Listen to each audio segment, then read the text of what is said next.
ಎಲ್ರಿಗೂ ನಮಸ್ಕಾರ. ವಿಕ್ರಮ ವಿಶೇಷ ಆರೋಗ್ಯ ಸರಣಿಯ ಸಂಚಿಕೆಗೆ ತಮಗೆಲ್ಲರಿಗೂ ಕೂಡ ಆತ್ಮೀಯವಾದಂತಹ ಸ್ವಾಗತ. ಇವತ್ತು ಎಂದಿನಂತೆ ನಮ್ಮೊಟ್ಟಿಗಿರುವಂಥವರು ನಿವೃತ್ತ IAS ಅಧಿಕಾರಿಗಳು ಹಾಗೂ ಮಿರಾಕಲ್ ಡ್ರಿಂಕ್ಸ್ ನಿಯೋ ಆಯುರ್ವೇದ ಸಂಸ್ಥೆಯ ಸಂಸ್ಥಾಪಕರೂ ಆದಂತಹ ಡಾಕ್ಟರ್ SM ರಾಜು ಅವರು. ಇವರು ಭಾರತೀಯ ಆಡಳಿತ ಸೇವೆಯಲ್ಲಿ ಸುಮಾರು 3 ದಶಕಗಳ ಕಾಲ ಅನ್ಯಾನ್ಯ ಮಹತ್ತರವಾದಂತಹ ಹುದ್ದೆಗಳನ್ನು ಜವಾಬ್ದಾರಿಗಳನ್ನು ನಿರ್ವಹಿಸುವುದರ ಜೊತೆಗೆ ಮನೆಮದ್ದು ಹಾಗೂ ಔಷಧೀಯ ಸಸ್ಯಗಳ ವಿಚಾರದಲ್ಲಿ ವೈಜ್ಞಾನಿಕ ಅನ್ವೇಷಣೆಯನ್ನು ಮಾಡಿ ಅನೇಕ ವರ್ಷಗಳಿಂದ ಚಿಕಿತ್ಸೆಯನ್ನು ನೀಡ್ತಾ ಇದ್ದಾರೆ. ಹಾಗಾದರೆ ಅವರನ್ನು ಈ ಕಾರ್ಯಕ್ರಮಕ್ಕೆ ಸ್ವಾಗತಿಸೋಣ.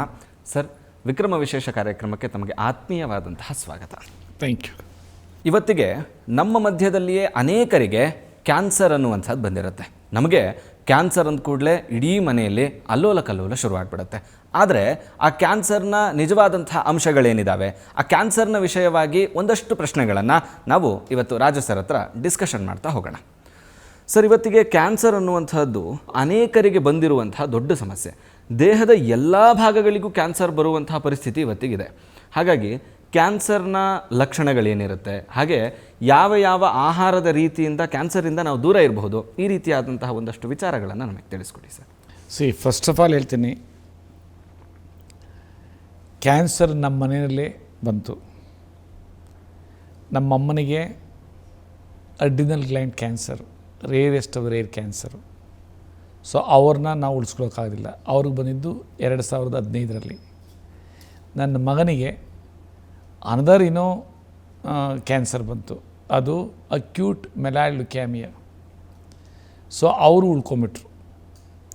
ಬಹುಶಃ ನಮ್ಮ ಅಮ್ಮನಿಗೆ ಈಗೇನು ನಾನು ಡಿಫೈನ್ ಮಾಡಿದ್ದೀನಿ, ಆ ಒಂದು ಫುಡ್ ಕೊಟ್ಟಿದ್ದರೆ 100% ಉಳಿತಾಯಿದ್ರು ಅಂತ ನನ್ನ ನಂಬಿಕೆ ಈಗ ಬರ್ತೈತೆ. ಯಾಕೆಂದರೆ ಈಗ ಎಲ್ಲ ಟರ್ಮಿನಲ್ ಸ್ಟೇಜ್ ಕ್ಯಾನ್ಸರ್ ಪೇಷಂಟ್ಸು ಇನ್ನೇನು ಬದುಕಲ್ಲ, ಇನ್ನೇನು ಮುಗೀತು, ಯಾವುದೇ ಕೀಮೋ ಅವರಿಗೆ ಹೋಗ್ತಾ ಇಲ್ಲ, ರೇಡಿಯೇಷನ್ ಹೋಗ್ತಾ ಇಲ್ಲ, ಅಂಥ ಸ್ಟೇಟಸ್ಸಲ್ಲಿ ನನ್ನ ಹತ್ರ ಬಂದು ಚೆನ್ನಾಗಾಗಿ ನನಗೆ ಟೆಸ್ಟಿಮನಿ ಕೊಟ್ಟಿದ್ದಾರೆ.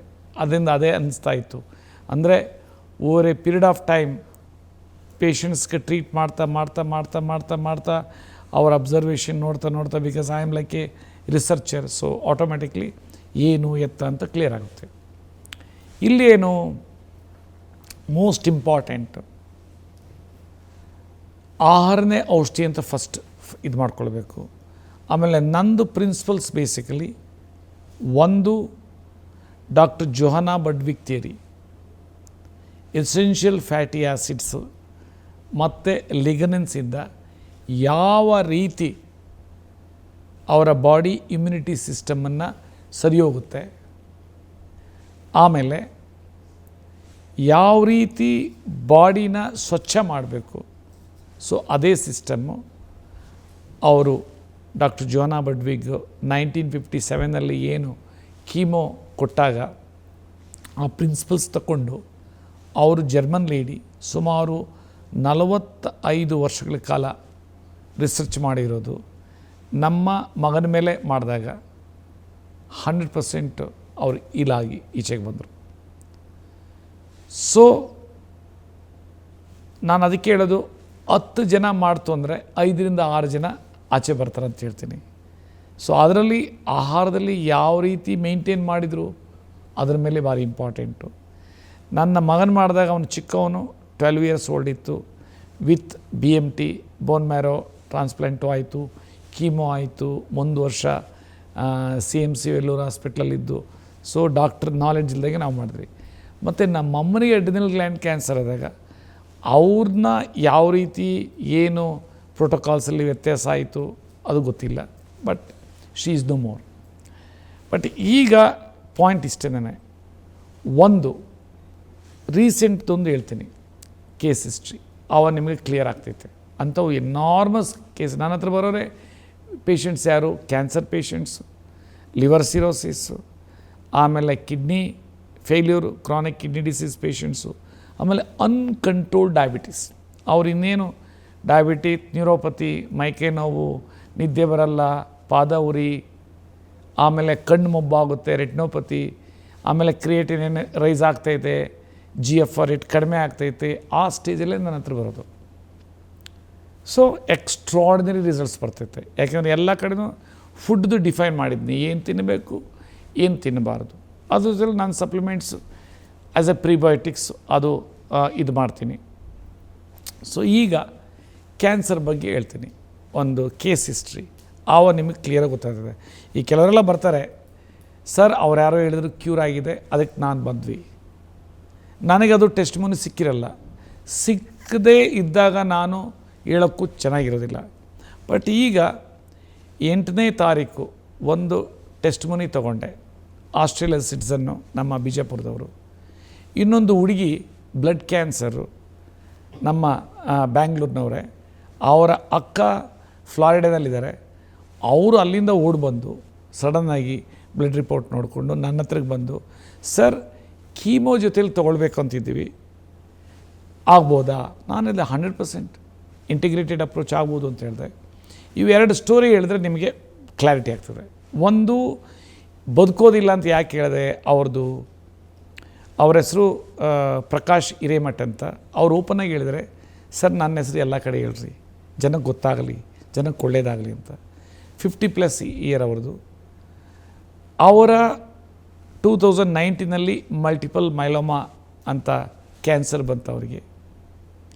ಸೊ ಕೊನೆಗೆ ಸ್ಟೆಮ್ ಸೆಲ್ ಟ್ರೀಟ್ಮೆಂಟ್ ತೊಗೊಂಡ್ರು. 2021 ಮತ್ತೆ ರಿಲ್ಯಾಪ್ಸ್ ಆಯಿತು.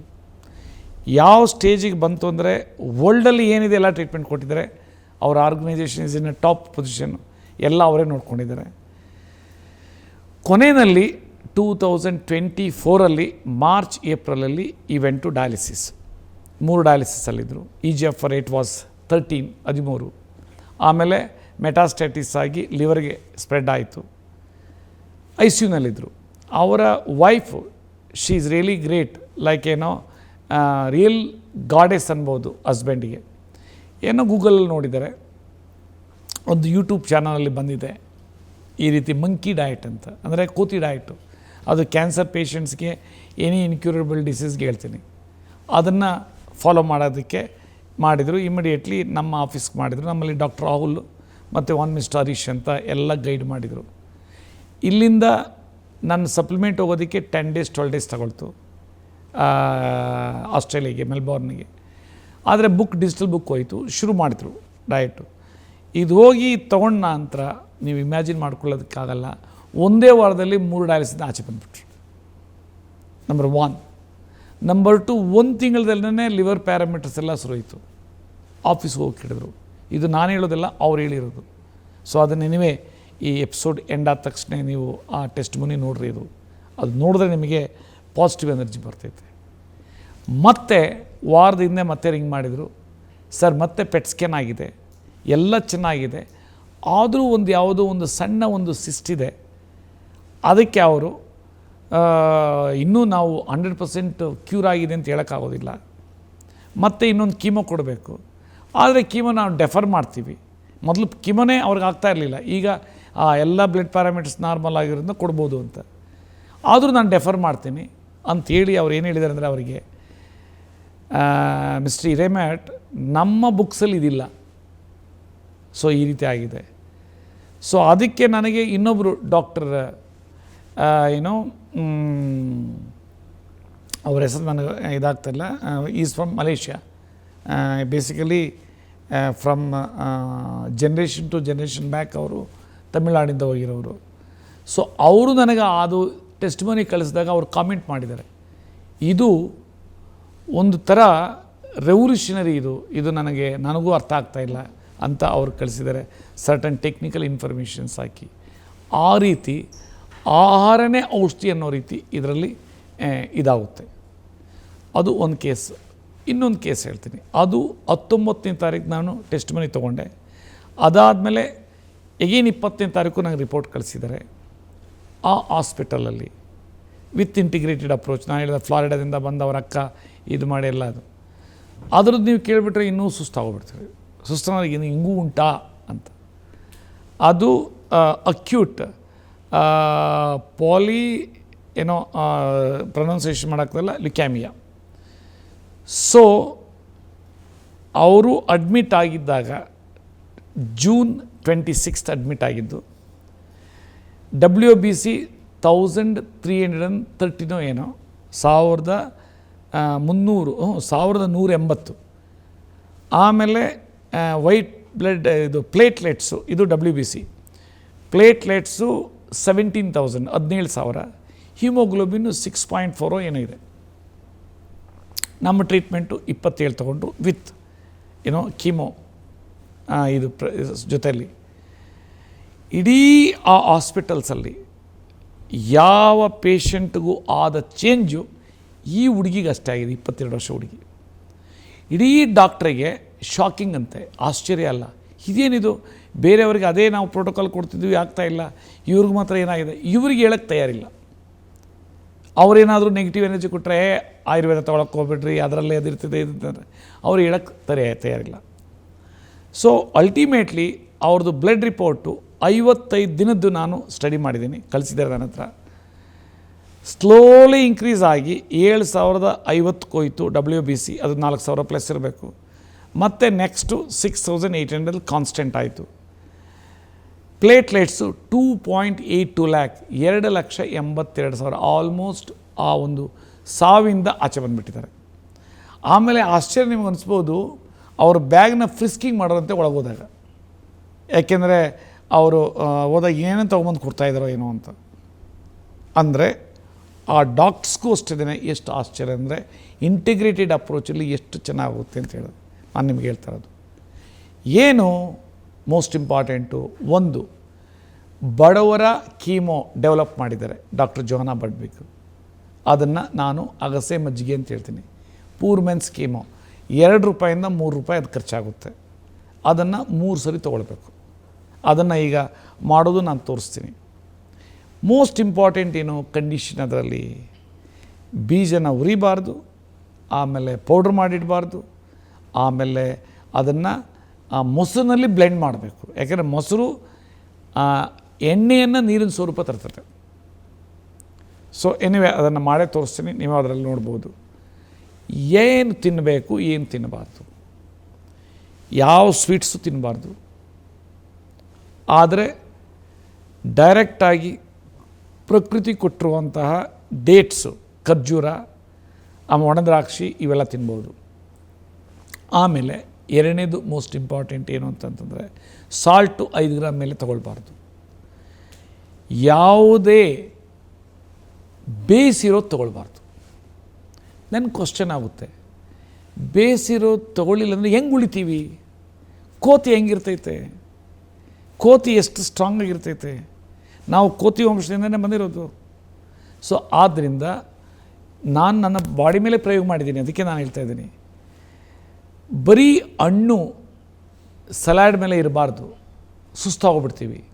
ಯಾಕಂದ್ರೆ ನಾನು ಎಲ್ಲ ಪ್ರಯೋಗ ಮಾಡಿಬಿಡ್ತೀನಿ. ಅದರ ಜೊತೆಯಲ್ಲಿ ಖರ್ಜೂರ, ಆಮೇಲೆ ಬಡವರಿಗೆ ಕೊಬ್ಬರಿ, ಸಾವುಕರು ಕೊಬ್ಬರಿ ತಗೊಳ್ಳಿ, ಅದು ಕೊಬ್ಬರಿಯಂತಹ ತಾಕತ್ತಿರೋ ನಟ್ಸು ಯಾವುದೂ ಇಲ್ಲ ಅಂತ ಹೇಳ್ತೀನಿ.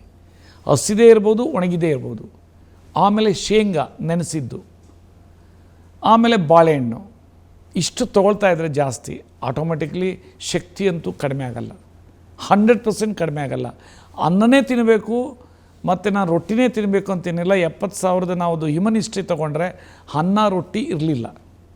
ಏನೋ ಫಾರೆಸ್ಟಲ್ಲಿ ಒಂದು ರೂಟ್ ಸಿಗ್ತಾಯಿತ್ತು, ಯಾವುದೋ ಅನಿಮಲ್ ಸಿಗ್ತಾಯಿತ್ತು, ಯಾವುದೋ ಫಿಶ್ ತಿಂತಾಯಿತ್ತು, ಅದನ್ನೇ ನಾವು ತಿನ್ಕೊಂಡು ಬಂದಿರೋದು. ಇವೆಲ್ಲದನ್ನ ಸೋ ಕಾಲ್ಡ್ 70,000 ಕಲ್ಚರಲ್ಲಿ ಬಂದಿರೋದು ಇದು.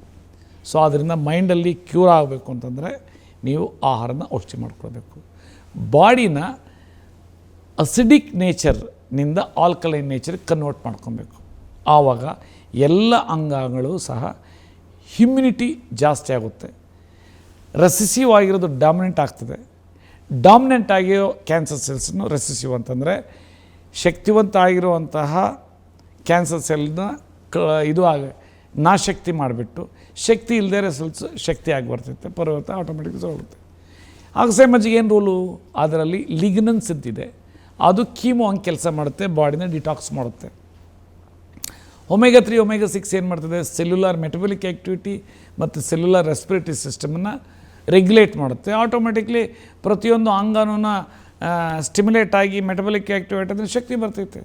ಸೊ ಎಂಟೈರ್ ಆರ್ಗನ್ಸ್ ಎಲ್ಲನೂ ಶಕ್ತಿ ಆಯಿತು ಅಂದರೆ ಫೈಟ್ ಮಾಡಿ ಫಾರಿನ್ಸ್ ಇದನ್ನು ಏನು ಬಂದಿರ್ತೈತೆ ಆ ಒಂದು ಇದನ್ನು ಆಟೋಮೆಟಿಕ್ಲಿ ಓಡಿಸೋದಕ್ಕೆ ಶಕ್ತಿ ಆಗ್ತಂತ ಹೇಳ್ತೀನಿ. ಸೊ ಈಗ ನೀವು ಅಗಸೆ ಮಜ್ಜಿಗೆದು ನೋಡಿರಿ, ಆಮೇಲೆ ಆ ಟೆಸ್ಟ್ ಬೋನಿ ನೋಡಿರಿ. ನೋಡಿ ಈಗ ಬಡವರ ಕೀಮೋ ಅಂತ ಹೇಳ್ತೀನಿ, ಇದು ನಾನು ಡೆವಲಪ್ ಮಾಡಿರೋದಲ್ಲ. Doctor Johanna Budwig, German lady, cancer ಪೇಷಂಟ್ಸ್ಗೆ ಸುಮಾರು 45 ವರ್ಷ ರಿಸರ್ಚ್ ಮಾಡಿ ಇದು ಡೆವಲಪ್ ಮಾಡಿರೋದು. ನಾವು ಎಸ್ಪೆಷಲಿ ನನ್ನ ಮಗನಿಗೆ ಬ್ಲಡ್ ಕ್ಯಾನ್ಸರ್ ಇದ್ದಾಗ ನನ್ನ ವೈಫು ಅದನ್ನು ರಿಸರ್ಚ್ ಮಾಡಿ ಆರ್ಟಿಕಲ್ಸ್ನೆಲ್ಲ ಅದನ್ನು ಕೊಟ್ಟು, ಅದಾದಮೇಲೆ ನನ್ನ ಮಗನ ಮೇಲೆ ಪ್ರಯೋಗ ಮಾಡಿದಾಗ ನಾವು ಇಂಡಿಯನೈಸ್ಡ್ ಮಾಡಿದ್ವಿ. ಅಲ್ಲಿ ಕಂಟ್ರಿ ಚೀಸ್ ಅಂತ ಹೇಳ್ತಾರೆ, ಅದ್ರ ಬದಲು ನಾವು ಮೊಸರು ತೊಗೊಂಡ್ವಿ. ಏನು ಇದ್ರ ಬಗ್ಗೆ ಆಲ್ರೆಡಿ ನಾನು ಕ್ಯಾನ್ಸರ್ ಬಗ್ಗೆ ಟಾಪಿಕ್ ಕೊಟ್ಟಿದ್ದೆ, ಅದ್ರ ಜೊತೆಯಲ್ಲಿ ಇದನ್ನು ಹೇಳ್ತಾ ಇದ್ದೀನಿ. ಒಬ್ಬ ಪೇಷಂಟ್ ಬಗ್ಗೆ ಹೇಳ್ತೀನಿ ಯಾವಾಗಲೂ ಅಷ್ಟೇ. ಒಂದು ಟ್ರೂ ಸ್ಟೋರಿ ಕತೆ ಹೇಳಿದಾಗ ಕಾನ್ಫಿಡೆನ್ಸ್ ಜಾಸ್ತಿ ಬರುತ್ತೆ. ಒಂದು ಇಬ್ಬರು ಮಕ್ಕಳು ಬಂದರು, ಸುಮಾರು 25-20 ವರ್ಷದ ಇವರು. ಸರ್, ನಮ್ಮಮ್ಮ ಎಂಡ್ ಸ್ಟೇಜ್ ಕ್ಯಾನ್ಸರು, ಇದು JSS ಮೆಡಿಕಲ್ ಕಾಲೇಜ್ ಮೈಸೂರಲ್ಲಿ ಹೇಳಿದರು, ಇದು ಕೀಮೋ ಕೊಟ್ಟರು ಉಳಿಯಲ್ಲ, ಯಾತಕ್ಕೆ ನೀವು ಇದು ಮಾಡ್ತೀರಿ, ನಿಮ್ಮಮ್ಮ ಎಷ್ಟು ದಿನ ಇರ್ತಾರೋ ಉಳಿತಾರೋ ಅಷ್ಟು ಇದು ಮಾಡಿರಿ ಅಂತ ಹೇಳಿದರು. ಸೊ ಆವಾಗ ಬಂದ್ವಿ, ಯಾವುದೋ ಒಂದು ನಿಮ್ಮ ಯೂಟ್ಯೂಬ್ ಚಾನಲಲ್ಲಿ ಅಗಸೆ ಮಜ್ಜಿಗೆ ನೋಡಿ ಅವ್ರು ಕೊಡೋಕ್ಕೆ ಹಿಡಿದ್ವಿ. ಅವರು ಮಲಗಿದ್ದವ್ರು ನಡೆಯೋಕ್ಕೆ ಬಂದರು. ಈಗ ನಾವು ನಿಮ್ಮದು ಮೆಡಿಸಿನ್ ಎಲ್ಲ ತೊಗೊಂಡು ಹೋಗಿ ಬಂದಿದ್ದೀವಿ ಅಂತ. ಅಂದರೆ ಈ ಒಂದು ಅಗಸೆ ಎಣ್ಣೆ ಮತ್ತು ಅಗಸೆ ಬೀಜದಲ್ಲಿ ಅಷ್ಟು ಪವರ್ ಇದೆ. ಇವೆರಡು ಕೆಲಸ ಮಾಡಬೇಕಂದ್ರೆ ಮೊಸರು ಹಾಕಲೇಬೇಕು. ಯಾಕೆಂದರೆ ಮೊಸರು ಈ ಒಂದು ಆಯಿಲ್ ಇದೇನಿದೆ ಎಣ್ಣೆಯನ್ನು ನೀರಿನ ಸ್ವರೂಪ ಕನ್ವರ್ಟ್ ಮಾಡುತ್ತೆ. ಆವಾಗ ಏನಾಗುತ್ತೆ, ಹೊಟ್ಟೆಯಲ್ಲಿ ಇಮ್ಮಿಡಿಯೇಟಾಗಿ ಅಬ್ಸಾರ್ಪ್ಷನ್ ಆಗುತ್ತೆ. ಮತ್ತು ಈಗೇನು ನಾನು ಐಟಮ್ ಮಾಡ್ತೀನಿ ಒಬ್ಬರಿಗೆ, ಅದು ಮಾಡಿದಾಗ ನಿಮಗೆಲ್ಲ ಗೊತ್ತಾಗುತ್ತೆ. ಫಸ್ಟ್ ಏನು ಕಂಡೀಷನ್ನು, ಈ ಅಗಸೆ ಬೀಜನ ಉರಿಬಾರ್ದು, ಮತ್ತು ಪೌಡ್ರ್ ಮಾಡಿಡಬಾರ್ದು, ಮತ್ತು ಮಾಡಿದ್ದಾದಮೇಲೆ 15 ನಿಮಿಷದೊಳಗಡೆ ಕುಡಿಬೇಕು. ಈಗ ಆಮೇಲೆ ಇದು ಅಗಸೆ ಎಣ್ಣೆ. ಅಗಸೆ ಎಣ್ಣೆನೂ ಅಷ್ಟೇ ಅಲ್ಯೂಮಿನಿಯಂ ಕ್ಯಾನಲ್ಲಿರಬೇಕು, ಇಲ್ಲ ಅಂದರೆ ಆಕ್ಸಿಡೈಸ್ ಆಗುತ್ತೆ. ಸುಮಾರು ಜನ ಬೇರೆ ಬೇರೆ ರೀತಿಯಲ್ಲಿ ಅದನ್ನು ಪ್ಲಾಸ್ಟಿಕ್ ಡಬ್ಬದಲ್ಲಿರುತ್ತೆ, ಎಲ್ಲ ಇರ್ತೈತೆ. ಬಟ್ ಸೈಂಟಿಫಿಕಲಿ ಸ್ಪೀಕಿಂಗ್ ನನ್ನ ಮಗನಿಗೆ ಮಾಡಿದಾಗ, ಇದು ಕನಕಪುರ ರೋಡಲ್ಲಿ ಒಬ್ಬರು ಮಾಡ್ತಾಯಿದ್ದಾರೆ, ಈಗಲೂ ಅವ್ರು ಮಾಡ್ತಾಯಿದ್ದಾರೆ. ಇದೇ ಅಲ್ಯೂಮಿನಿಯಂ ಕ್ಯಾನಲ್ಲಿ ನಮಗೆ ಕೊಡ್ತಾಯಿದ್ರು, ಅದನ್ನೇ ನಾವು ಕಾಪಿ ಮಾಡಿ ಜನಕ್ಕೆ ಒಳ್ಳೆಯದಾಗಲಿ ಅಂತ ಇದು ಮಾಡಿರೋದು. ಅದು ಎಪಾಕ್ಸಿ ಕೋಟಿಂಗ್ ಇರಬೇಕು ಒಳಗಡೆ. ಸೊ ಆಮೇಲೆ ಮೊಸರು ಸಿಂಪಲ್ಲು. ಮತ್ತು ಕ್ವಾಂಟಿಟಿ ಎಷ್ಟು, 1 ಚಮಚ ಇದರದ್ದು ಬೀಜದಲ್ಲಿ ಬೀಜ, ಆಮೇಲೆ 1 ಚಮಚ ಎಣ್ಣೆ, ಆಮೇಲೆ 1 ಕಪ್ ಮೊಸರು. ಅಂದರೆ ಇದು ಸ್ವಲ್ಪ ದೊಡ್ಡ ಕಪ್ ಇದೆ, ಇಂಥ ಕಪ್ಪಲ್ಲಿ ಇದು ಈ ದೊಡ್ಡ ಚಮಚದಲ್ಲಿ 2 ಚಮಚ ಮೊಸರು. ಆ ಬೆಸ್ಟ್ 1 ಗ್ಲಾಸ್ ಆಗುತ್ತೆ. ಈಗ ನೋಡೋಣ ಬನ್ನಿ ಯಾವ ರೀತಿ ಅಂತ. ನೋಡಿ, ಇದು ಅಗಸೆ ಎಣ್ಣೆ, ಕೋಲ್ಡ್ ಪ್ರೆಸ್ಡ್ ಫ್ಲ್ಯಾಕ್ಸ್ ಆಯಿಲು. ಆಮೇಲೆ ಇದು ಅಗಸೆ ಬೀಜ. ನೋಡಿ, ಇದು ಅಗಸೆ ಬೀಜ. ಅಗಸೆ ಅಂತಂದರೆ 2 ಟೈಪ್ ತೊಗೊಳ್ತಾರೆ. ಇದು ಸಣ್ಣ ಒಂದು ಅರ್ಬ್ಸ್, ಒಂಥರ ಸಣ್ಣ ಗಿಡದಲ್ಲಿ ಬರೋದು, ದೊಡ್ಡ ಗಿಡದಲ್ಲೂ ಅಗಸೆ ಬೀಜ ಅಂತಾರೆ, ಅದಲ್ಲ. ಸೊ ಇದು ಅಗಸೆ, ಇದನ್ನು ಇಂಗ್ಲೀಷ್ನಲ್ಲಿ ಫ್ಲ್ಯಾಕ್ಸ್ ಸೀಡ್ಸ್ ಅಂತೀವಿ. ಆಮೇಲೆ ಇದು ಮೊಸರು. ಇದು ಮೊಸರು ಭಾರಿ ಇಂಪಾರ್ಟೆಂಟು. ಒಂದು ವೇಳೆ ಕೆಲವರು ವೀಗಾನ್ ಇತ್ತು ಅಂದರೆ ಆ ತೆಂಗಿನ ಹಾಲಲ್ಲಿ ಮೊಸರು ಮಾಡ್ಬೋದು.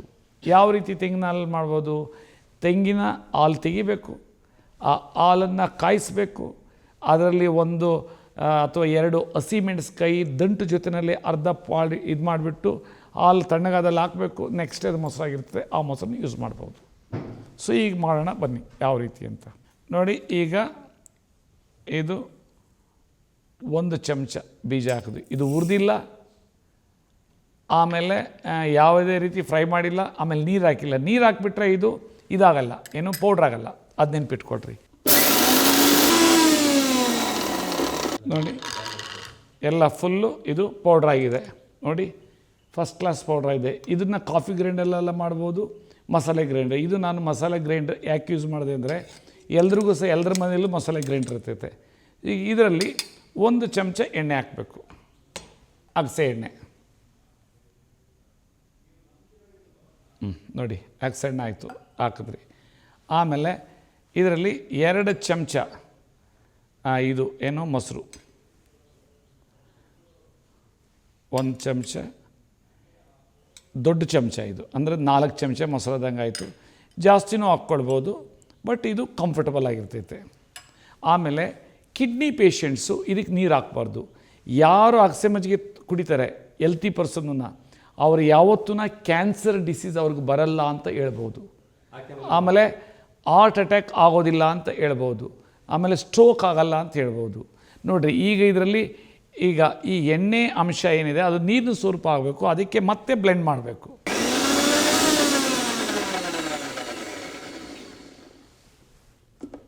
ನೋಡಿ, ಈಗ ಓಪನ್ ಮಾಡ್ತೀನಿ, ಯಾವುದೇ ಎಣ್ಣೆ ಇದರಲ್ಲಿ ಕಾಣಿಸ್ತಾ ಇಲ್ಲ. ಎಣ್ಣೆ ಎಲ್ಲನೂ ನೀರಿನ ಸ್ವರೂಪ ಕನ್ವರ್ಟ್ ಆಗಿದೆ. ಅಂಥ ಶಕ್ತಿ ಈ ಮೊಸರಿಗಿದೆ. ಸೊ ಇದರಲ್ಲಿ ನೀರು ಹಾಕಿ ಇನ್ನು ಸ್ವಲ್ಪ ಚೆನ್ನಾಗಿ ಒಂಥರ, ಆದರೆ ಕಿಡ್ನಿ ಪೇಷಂಟ್ಸ್ ನೀರು ಹಾಕ್ಬಾರ್ದು, ಯಾಕೆಂದರೆ ಅವರಿಗೆ ರಿಸ್ಟ್ರಿಕ್ಷನ್ನು 1 ಲೀಟ್ರ್ ಅಷ್ಟೇ ಕುಡಿಯುತ್ತಿದೆ. ನಾರ್ಮಲ್ ಅವ್ರಿಗೆ ನೀರು, ಕ್ಯಾನ್ಸರ್ ಪೇಷಂಟ್ಸ್ಗೆ. ಆಮೇಲೆ ಇದರ ಮಹತ್ವ ಹೇಳ್ತೀನಿ, ಖುಷಿ ಆಗ್ತದೆ ನಿಮಗೆ. ಯಾಕೆಂದರೆ ಯಾವಾಗಲೂ ಅಷ್ಟೇ ಮನುಷ್ಯರಿಗೆ ಅದರ ಮಹತ್ವ, ಅದರ ವ್ಯಾಲ್ಯೂ ಹೇಳಿದಾಗ ಅದರ ಇಂಪಾರ್ಟೆನ್ಸ್ ಗೊತ್ತಾಗುತ್ತೆ. ಆಮೇಲೆ ಅದನ್ನು ಫಾಲೋ ಮಾಡೋಕ್ಕೆ ಹಿಡಿತಾರೆ.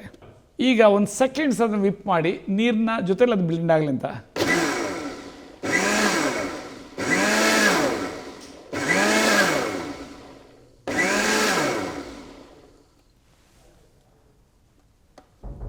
ನೋಡಿ, ಈಗ ತಯಾರಾಯಿತು. ಇದರ ವ್ಯಾಲ್ಯೂ ನೀವು ಮಾರ್ಕೆಟ್ ವ್ಯಾಲ್ಯೂ ಆ್ಯಕ್ಚುಲಿ ತೊಗೊಳಕ್ಕೆ ಹೋಯ್ತು ಅಂತಂದರೆ ₹2 - ₹3 ಖರ್ಚಾಗುತ್ತೆ.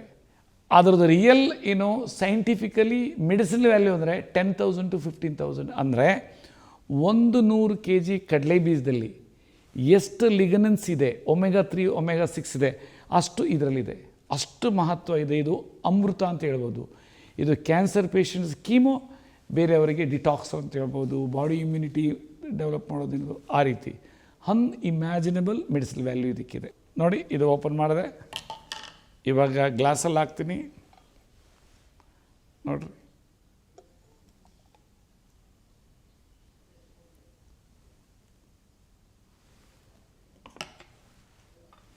ಇನ್ನು ಸ್ವಲ್ಪ ನೀರಲ್ಲಿ ಇದು ಮಾಡಿಕೊಂಡು 1 ಗ್ಲಾಸ್ ಆಯಿತು. ಸೊ ಎಷ್ಟು ಚೆನ್ನಾಗಿದೆ, ಬ್ಯೂಟಿಫುಲ್ ಆಗಿದೆ. ಇದಕ್ಕೆ ಉಪ್ಪು ಹಾಕ್ಕೊಳ್ಬೋದು. ಜನರಲ್ಲಿ ಉಪ್ಪು ಹಾಕ್ಬೇಡ್ರಿ ಅಂತ ಹೇಳ್ತೀನಿ, ಯಾಕೆಂದರೆ ಉಪ್ಪು ಯಾವಾಗಲೂ ಅಷ್ಟೇ ಜಾಸ್ತಿ ತೊಗೊಳ್ಬಾರ್ದು. ಆಮೇಲೆ ಮಕ್ಕಳಿಗೆ ಏನು ಬೇಕಾದ್ರೆ ಹನಿನೂ ಮಿಕ್ಸ್ ಮಾಡ್ಬೋದು. ಆಮೇಲೆ ಚಾಟ್ ಮಸಾಲ ಟೇಸ್ಟ್ಗೆ ಏನು ಬೇಕಾದ್ರೂ ಮಾಡ್ಬೋದು. ಇದರಲ್ಲಿ ಅರಿಶಿನ ಪೌಡ್ರು ಹಾಕ್ಬೋದು, ಅರ್ಧ ಟೀ ಸ್ಪೂನು ಅರಿಶಿನ ಪೌಡ್ರ್ ಹಾಕ್ತು ಅಂತಂದರೆ ಈ ಕರಿಮೆಣಸಿನ ಪೌಡ್ರ್ ಹಾಕಲೇಬೇಕು. ಆವಾಗಲೇ ಅದ್ರ ಕುರುಕುಮಿಂದು ಇದಾಗೋದು, ಎಫೆಕ್ಟು ಶರೀರಿಗೆ ಹೋಗೋದು. ಸೊ ಈ ರೀತಿ ಹೆಂಗೆ ಬೇಕಾದ್ರೂ ಅವರು ಟೇಸ್ಟ್ ಮಾಡ್ಕೊಬೋದು. ಬಟ್ ಮೆಡಿಸಿನ್ ವ್ಯಾಲ್ಯೂ ಮಾತ್ರ ಕರೆಕ್ಟಾಗಿರ್ತದೆ. ಮೋಸ್ಟ್ ಇಂಪಾರ್ಟೆಂಟ್ ಏನು ಅಂದರೆ ಬೀಜನ ಉರಿಬಾರ್ದು, ಪೌಡ್ರ್ ಮಾಡಿ ಇಡಬಾರ್ದು, ಅಷ್ಟೇ. Thank you. ಅನಿಲ ಬಗ್ಗೆ ಹೇಳ್ರಮ್ಮ, ನೀವು ತುಂಬಾ ಹೇಳ್ತಾ ಇದ್ರಿ. 4 years ಇಂದ ಅವ್ರ ಪ್ರಾಬ್ಲಮ್ ಇತ್ತಾ? ಸರ್, ಇದು 4 ವರ್ಷ ಹಿಂದ್ಗಡೆ 2019 ನಲ್ಲಿ ಆ ಟೈಮ್ ಅಲ್ಲಿ ದಿಸ್ ಮೈಲೋಮಾ ವಾಸ್ ಡಿಟೆಕ್ಟೆಡ್. ಅವಾಗ ಅದು ಅವಾಗ ಟ್ರೀಟ್ಮೆಂಟ್ ಕೊಟ್ಟು ಇದು ಸ್ಟೆಮ್ ಸೆಲ್ ಟ್ರಾನ್ಸ್ಪ್ಲಾಂಟ್ ಎಲ್ಲ ಮಾಡಿದ್ರು. ಅದು 2021 ವರೆಗೂ ರಿಕವರಿ ಆಯ್ತು. And at that point side ಇದು ಪರವಾಗಿಲ್ಲ, ಈಗ myeloma stress is not there, but we don't know when it will come back ಅಂತ. ದೆನ್ 21 towards 6-7 months ಅಲ್ಲಿ ವಾಪಸ್ ಬಂತು again, right? And then since from there on, COVID period ಆಗಲಿ ಅದಾಗಲಿ ಇದಾಗಲಿ ಎಲ್ಲ ಕಡೆನ that basically they were giving me the medicines for the trials, but ಅದು ಯಾವುದಕ್ಕೂ ಕಮ್ಮಿ ಆಗ್ತಾ ಇಲ್ಲ. ಸೊ ಅದೇ ಟೈಮ್ ಅಲ್ಲಿ ಹುಡುಕ್ತಾ ನನ್ನ wife she found about your videos ಆ ಟೈಮ್ ಅಲ್ಲಿ. ಆಮೇಲೆ ಅದು ಊಟ ನಂಗೆ ಹೋಗ್ತಿದ್ದಿಲ್ಲ ಜಾಸ್ತಿ. ಆಮೇಲೆ even if I eat with dialysis and all, weight continues to lose ಆಗ್ತಾ ಇತ್ತು, and there was not much of a strength either. So ಮತ್ತೆ ಅವಾಗ ನೋಡಿದಾಗ ಇಲ್ಲ, ಇದು ಫ್ಲಾಕ್ಸೀಡ್ ಮತ್ತೆ ಇದೆಲ್ಲ ವಿಲ್ ಕಂಟಿನ್ಯೂ ಡೂಯಿಂಗ್ ದಟ್ ಅಂತ. So then I think mid ಅಲ್ಲಿ somewhere I think I tried talking to ನಿಮ್ಮ ನಂಬರ್ ಅದು ಇತ್ತು, ಯಾವುದೋ ವಿಡಿಯೋ ನೋಡಿದ್ವಿ, ಆ ನಂಬರ್ ಇಂದ ಫೋನ್ ಮಾಡಿದ್ದೆ. and then it landed to somewhere here. I landed with Harish, consultant ಏನಿದ್ದಾರೆ ಅಲ್ಲಿ. ಆಪರೇಷನ್ಸ್ ನೋಡ್ತಾರೆ ಪೇಷಂಟ್ಸ್ನ. ಸೊ ಅವರಿಗೆಲ್ಲ ಹೇಳಿದೆ. So then couple of days later the doctor Rahul ಅವ್ರು ಕಾಲ್ ಮಾಡಿದ್ರು ನನಗೆ. And then I was asking for you. Then they said that you are busy, but ನಾನ್ ಮಾತಾಡ್ತೀನಿ ಪರವಾಗಿಲ್ಲ ಅಂತ ರಾಹುಲ್ ಅವ್ರ ಹತ್ರ ಮಾತಾಡಿದೆ. ಅವರೆಲ್ಲ ನನಗೆ ಇದೆಲ್ಲ ಡಯಟ್ಸ್ ಎಲ್ಲ ಹೇಳಿದ್ರು ಈ ತರ ಮಾಡಿ ಅಂತ. And then they said we will send you this tablets ಅಂತ. ಆಮೇಲೆ ಅದೇನೋ ಹೇಳಿದ್ರಲ್ಲ 20% ಏನೇನೆ ಇದು ಸರ್ವೈವಲ್ 80% ಇದರಲ್ಲಿ ಸೈಂಟಿಸ್ಟ್ ಕಂಡುಹಿಡಿದಿರೋದು 80% ಜನಗಳಿಗೆ ಮಾತ್ರ ಅಷ್ಟೇ ವಾಸಿ ಆಗುತ್ತದೆ, ಇನ್ನು 20% ಜನಕ್ಕೆ ಆಗೋದಿಲ್ಲ ಅಂತ. ಕೆಲವರು ಫಸ್ಟ್ ಇದರಲ್ಲಿ ಬೋನ್ ಮ್ಯಾರೋ ಟ್ರಾನ್ಸ್ಪ್ಲಾಂಟ್ ಅಲ್ಲೇ ವಾಸಿ ಆಗೋಗ್ಬಿಡುತ್ತೆ, ಅದರಲ್ಲೇ ಆಗೋಗ್ಬಿಡುತ್ತೆ. ನಾನು ನೋಡಿರೋ ಕೇಳಿರಂಗೆ ಬೇರೆ ಹತ್ರ ನೋಡಿರೋದ್ರಲ್ಲಿ. ಬಟ್ ಇವಾಗ ಅದು ಆಗಲಿಲ್ಲ. ಫಸ್ಟ್ ಇಯರ್ನೇ ತಗೊಂಡಿದ್ರು ಅದನ್ನ. ಫಸ್ಟ್ ಒಂದು ಎಷ್ಟು 6 months ಆದ್ಮೇಲೆ ತಗೊಂಡಿದ್ರು ಅದನ್ನ. ಬಟ್ ಅದಕ್ಕೆ ಆಗ್ಲಿಲ್ಲ ಅವ್ರಿಗೆ. ಏನು ಟ್ರೀಟ್ಮೆಂಟ್ ಅದು? ಬೋನ್ ಮ್ಯಾರೋ ಟ್ರಾನ್ಸ್ಪ್ಲಾಂಟ್ BMT ನನ್ನ ಮಗನಿಗೂ ಮಾಡಿದ್ರು. AML ಅಕ್ಯೂಟ್ ಮೈಲೈಕ್ ಆಮೇಲೆ ಇನ್ನೊಂದು ಕಾರ್ಟಿ ಸೆಲ್ ಅಂತ ಮಾಡಿದ್ರು. ಅದು ಇವ್ರ ಬಾಡಿಲಿರೋ ಸೆಲ್ಸ್ ನ ತಗೊಂಡು ಅಮೆರಿಕಕ್ಕೆ ಕಳಿಸಿ ಅಲ್ಲಿ ರೆಡಿ ಮಾಡಿ ಮತ್ತೆ ಪ್ರಿಪೇರ್ ಮಾಡಿ ಮತ್ತೆ ಕಳಿಸಿದ್ರು. ಅದು 1.5 ತಿಂಗಳ ತನಕ ಹಿಡಿತದ ಅಲ್ಲಿಂದ ಬರಕ್ಕೆ US ಇಂದ ಬಂದಾದ್ಮೇಲಿಂದ ಅದನ್ನ ಮತ್ತೆ ಇವ್ರ ಬಾಡಿನಲ್ಲೇ ಹಾಕಿದ್ರು. ಹಾಕಿದಾಗ ಎಲ್ಲ ಕಡಿಮೆ ಆಗ್ಬಿಡ್ತು. ಬಟ್ ಮತ್ತೊಂದು 2-3 ತಿಂಗಳಾದ್ಮೇಲೆ ಮತ್ತೆ ಸ್ಟಾರ್ಟೆಡ್ ಅಗೇನ್ ಸೆಲ್ಸ್ ಮತ್ತೆ ಹಂಗೆ ಬರಕ್ ಶುರುವಾಯ್ತು. ಮತ್ತೆ ಡಾಕ್ಟರ್ಸ್ ಆಲ್ಸೋ ಎಲ್ಲ ಹೋಗ್ಬಿಟ್ಬಿಟ್ರು. This was the last treatment for you, we don't have any other treatment, we don't know what to suggest for you ಅಂತ ಹಿಂಗಂತ ಹೇಳಿದ್ರು. We don't have any other options, much options ಅಂತ ಹೇಳಿದ್ರು ಹಂಗಂತ ಹೇಳಿ. So ಮತ್ತೆ ನಿಮ್ಮ ಒಂದು ಸೌಲ್ ಆತ್ಮ ಹೇಗನಿಸುತ್ತೆ? ಮಿರಕಲ್ ಡ್ರಿಂಕ್ಸ್ ನ್ಯೂ ಆಯುರ್ವೇದ ಖುಷಿ ಅದು ಹೇಳಕ್ಕೆ ಪದಗಳೇ ಇಲ್ಲ ಅಂತ ಹೇಳ್ತೀವಿ. ಎಷ್ಟು ಸಮಾಧಾನ ತಂದಿದೆ ಅಂತಂದ್ರೆ ನಮ್ ನಿಜ. ಯಾರು ಹೇಳ್ತಾರೆ ಒಂದೇ ತಿಂಗಳಲ್ಲಿ ಎಷ್ಟೆಲ್ಲ ಡಿಫ್ರೆನ್ಸ್ ಕಂಡಿದ್ದಕ್ಕೋಸ್ಕರ ನಾನು ಬಂದಿರೋದು ಮತ್ತೆ ಇಲ್ಲಿ. ಅದಕ್ಕೋಸ್ಕರ ಬಂದೆ ನಾನು ಇವತ್ತು ಆಫೀಸ್ ಬಂದೆ. ಅದಕ್ಕೆ ಈಗ ಆಫೀಸ್ ಎಲ್ಲ ಶುರು ಮಾಡಿದ್ರು, ವಾಕ್ ಮಾಡಕ್ ಶುರು ಮಾಡಿದ್ರು, ಎಲ್ಲ ಎನರ್ಜಿ ಇಂಪ್ರೂವ್ ಆಯ್ತು. ರಾ ಫುಡ್ ತಗೊಳಕ್ ಶುರು ನೀವು ಮಾಡಿದ್ವಿ. ಸಿಕ್ಕಿದ್ರಲ್ಲ ಡಾಕ್ಟ್ರೆ, ಇದು ನಮ್ಗೆ ಅದೇನೋ ದೇವ್ರು ಸಿಕ್ದಂಗೆ ಆಯ್ತು. ನಿಜ ಅದೊಂದು ಇದು ನಮ್ಗೆ ಅಲ್ಲ, ಅದು ಎಲ್ಲಾನೇ ನಿಮ್ಮ ಡಾಕ್ಟರ್ದೇ ಇದು ಗ್ರೇಟ್. ಅವರು ನಾನು ರೆಕಗ್ನೈಸ್ ಮಾಡಿ ಮಾತನಾಡಿಸ್ಲಿಲ್ಲ ಅಂದ್ರೆ ನಾನು ಸುಮ್ಮನೆ ಮೇಲಕ್ಕೆ ಹೋಗ್ತಾ ಇದ್ದೆ ಆಫೀಸ್. ಒಂದ್ ನಿಮಿಷಕ್ಕೆ ನೀವು ಪಾಸ್ ಆಗ್ಬಿಟ್ಟು ನಾವು ಆ ಕಡೆ ಹೋಗ್ಬಿಡ್ತಾ ಇದ್ವಿ. ಹೌದು, ಅದು ಆಸ್ಟ್ರೇಲಿಯಾ ವರ್ಗು ಬಂತು. 1 ತಿಂಗಳು ಆದ್ಕೂಡಲೇ ತುಂಬಾ ಚೇಂಜಸ್ ಕಾಣಿಸಕ್ ಶುರು ಆಯ್ತಲ್ಲ. ನಮ್ಮ ಮನೆಯವ್ರಂದ್ರು ಬೆಂಗಳೂರಿಗೆ ಹೋದಾಗ ಮೆಡಿಸಿನ್ಸ್ ತಗೊಂಡ್ ಬಾ ಅಂತ ಅವ್ರು ಹೇಳಿದ್ರು. ನಾನು ಅದಕ್ಕೋಸ್ಕರ ಓಡ್ಕೊಂಡ್ ಬಂದೆ. ಇವಾಗ ನಾ ಬಂದಿರೋದು 5 ದಿನಕ್ಕೋಸ್ಕರ ಬಂದಿರೋದು ಕೆಲ್ಸದ ಮೇಲೆ. ಆ ದಿನದಲ್ಲಿ ಇವತ್ತಿನ 2ನೇ ದಿನಕ್ಕೆ ಇವತ್ತು ಬಂದಿದ್ದೀನಿ ಇವತ್ತು ತಗೊಂಡೋಗೋಕೆ. ನನ್ನೇನು ಅದೇನೆ ಒಬ್ರು ಲೇಡಿ ಬಂದಿದ್ರು. She is doctor in UK to take treatment here. So first express ಮಾಡಲಿಲ್ಲ. ಆಮೇಲೆ ನನ್ನ ನಂಬರ್ ಕೊಟ್ಟೆ. I wanted to observe your case ಅಂತ, ಆಟೋಇಮ್ಯೂನ್ ಡಿಸೀಸು. ದೆನ್ ಅವರ ಫ್ರೆಂಡ್ ಅಂದರು, sir she is not here, she is not staying in India ಅಂತ. ಆಮೇಲೆ she said that I in US, sorry UK ನಲ್ಲಿರೋದು ಅಂತ. ನಾವು ಅಡುಗೆ ಮನೆ ಔಷಧಿಗಳು ಈ ಮಟ್ಟಿಗೆ ಕೆಲಸ ಮಾಡುತ್ತೆ ಅಂತಂದ್ರೆ ಆಶ್ಚರ್ಯ ಆಗುತ್ತೆ. ಎಂತೆಂಥ ಮೆಡಿಸಿನ್ಗಳು ಅದಕ್ಕೇನೆ ಫುಡ್ ಇಸ್ ದ ಮೆಡಿಸಿನ್ ಅಂತ ಎಲ್ಲ. ಇನ್ನೊಂದು ನೀವು ತಮ್ ರೂಲ್ ಅಂತ ಒಂದು ಹೇಳಿದ್ರಿ. 4 ವರ್ಷ ಆದ್ಮೇಲೆ ಬರ್ಲಿಲ್ಲ ಅಂತಂದ್ರೆ ಕ್ಯಾನ್ಸರ್ ಬರಲ್ಲ ಅಂತ ಹೇಳಿದ್ರಿ ನೀವು. ಸೊ ನಾನು ನಮ್ಮ ಮನೆಯವ್ರಿಗೆ ಹೇಳಿದೀನಿ, ಈ ತರ ರಾ ಫುಡ್ ನ 6 months ಕಂಟಿನ್ಯೂ ಮಾಡಿ ಡಾಕ್ಟರ್ ಹತ್ರ ಮತ್ತೆ ಕನ್ಸಲ್ಟ್ ಮಾಡೋಣ. ಅವ್ರು ಏನ್ ಹೇಳ್ತಾರೋ let's follow the same thing. ಆಮೇಲಿಂದ ನೆಕ್ಸ್ಟ್ 4 years ವರೆಗೂ ಬರ್ಲಿಲ್ಲ ಅಂದ್ರೆ ನಾವು ನಿಜನ ಗೆದ್ವಿ, ಯುದ್ಧ ಗೆದ್ವಿ ನಾವು. ಬರೋದೇ ಇಲ್ಲ. ಯು ಆರ್ ಥಿಂಕಿಂಗ್ ಅಂತ. ಡೆಫಿನೆಟ್ಲಿ. Thank you. ಆ ಟೆಸ್ಟಿಮೋನೀಸ್ ಇವೆಲ್ಲ ಸ್ವಲ್ಪ ಲೆಂತ್ ಇರ್ಬೋದು, ಆದರೆ ನಿಮ್ಮ ಕಿತ್ ಆ್ಯಂಡ್ ಕಿನ್ಸ್ ಗೊತ್ತಿರೋರಿಗೆ ಪ್ರಾಬ್ಲಮ್ ಇತ್ತು ಅಂದರೆ ಅವರಿಗೆ ಶೇರ್ ಮಾಡಿ ಅದನ್ನು ನೋಡಿದ್ರೆ ಆವಾಗ ಟ್ರೂತ್ ಆಫ್ ದ ಲೈಫ್ ಏನು ಅಂತ ಗೊತ್ತಾಗುತ್ತೆ. ಅದನ್ನು ಇದು ಮಾಡಿರಿ ಅಂತೇಳಿ ಹೇಳ್ತೇನೆ. ಇಷ್ಟೊತ್ತು ನಮ್ಮ ಜೊತೆಗಿದ್ದು ಕ್ಯಾನ್ಸರ್ನ ವಿಚಾರವಾಗಿರಬಹುದು, ನಮ್ಮ ದಿನನಿತ್ಯದ ಆಹಾರ ಹೇಗಿರಬೇಕು ಅನ್ನುವಂಥ ಅನೇಕ ವಿಚಾರಗಳನ್ನು ತಿಳಿಸಿದಂತಹ ಡಾಕ್ಟರ್ ರಾಜು ಸರ್ ಅವ್ರಿಗೆ TV ವಿಕ್ರಮದ ವತಿಯಿಂದ ಮತ್ತು ನಿಮ್ಮೆಲ್ಲರ ವತಿಯಿಂದ ಹೃತ್ಪೂರ್ವಕ ಧನ್ಯವಾದಗಳನ್ನು ಸಮರ್ಪಿಸ್ತೇನೆ. ಧನ್ಯವಾದ ಸರ್. Thank you. ಇದೇ ರೀತಿಯಾದಂತಹ ಅನೇಕ ವಿಚಾರಗಳನ್ನು ತಿಳ್ಕೋಬೇಕು ಅಂತಿದ್ರೆ ಮಿರಾಕಲ್ ಡ್ರಿಂಕ್ಸ್ ವಿಡಿಯೋನ ನೋಡ್ತಾ ಇರಿ ಮತ್ತು ನಿಮ್ಮ ಅನಿಸಿಕೆಗಳನ್ನು ಮತ್ತು ನಿಮ್ಮ ಸಮಸ್ಯೆಗಳನ್ನು ಅದರಲ್ಲಿ ಕಮೆಂಟ್ನ ಮುಖಾಂತರ ತಿಳಿಸ್ತಾ ಇರಿ. ಮುಂದಿನ ಸಂಚಿಕೆಗಳಲ್ಲಿ ಅದಕ್ಕೆ ಉತ್ತರವನ್ನು ಒದಗಿಸುವಂತಹ ಕೆಲಸವನ್ನು ಡಾಕ್ಟರ್ ರಾಜು ಸರ್ ಅವರು ಮಾಡ್ತಾರೆ. ಮತ್ತು ನೀವಿನ್ನೂ ಕೂಡ TV ವಿಕ್ರಮವನ್ನು ಸಬ್ಸ್ಕ್ರೈಬ್ ಮಾಡಿಲ್ಲ ಅಂತ ಹೇಳಿದ್ರೆ ಈ ಕೂಡಲೇ ಸಬ್ಸ್ಕ್ರೈಬ್ ಮಾಡಿ ಮತ್ತು ನಮ್ಮೆಲ್ಲ ವಿಡಿಯೋಸ್ಗಳನ್ನು ಲೈಕ್ ಮಾಡಿ, ಕಮೆಂಟ್ ಮಾಡಿ, ಹಾಗೆ ಶೇರ್ ಮಾಡಿ. ನಮಸ್ಕಾರ. TV ವಿಕ್ರಮ, ದೇಶ ನಿಮ್ಮ ಕೈಯಲ್ಲಿ. ಈ ಕಾರ್ಯಕ್ರಮ ನಿಮಗೆ ಇಷ್ಟ ಆಗಿದ್ದಲ್ಲಿ ಲೈಕ್, ಶೇರ್ ಹಾಗೂ ಕಮೆಂಟ್ ಮಾಡಿ. TV ವಿಕ್ರಮದ ಕಾರ್ಯಕ್ರಮಗಳನ್ನು ನಿರಂತರವಾಗಿ ವೀಕ್ಷಿಸಲು ಸಬ್ಸ್ಕ್ರೈಬ್ ಮಾಡಿ, ಬೆಲ್ ಐಕನ್ ಒತ್ತಿ.